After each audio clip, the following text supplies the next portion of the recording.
How to connect Razer Barracuda X to PC without Dongle 225 full updated guide. So hey everyone, welcome back to the channel. So let's not waste any more time and directly get into the topic of this video.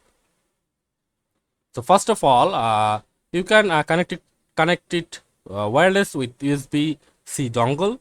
Look at the USB-C dongle. It's a small USB-C adapter that comes with the headset, and insert it into a Type-C port on your computer and press and hold the power button until the status indicator light turns on or you hear a tone, and the headset should automatically pair with the dongle. The status indicator on the headset will briefly become static when connected.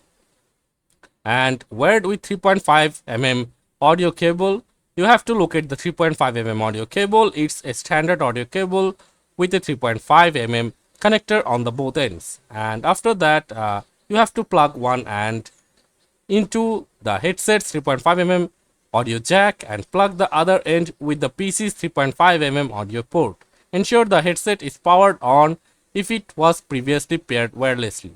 You may need to toggle between modes using the smart switch button, and if the headset isn't connecting to the dongle, ensure the dongle is securely plugged into the PC. Make sure the headset is powered on and in wireless mode. Try plugging the dongle into a different USB port. So that's it for this video. See you on the next one, guys.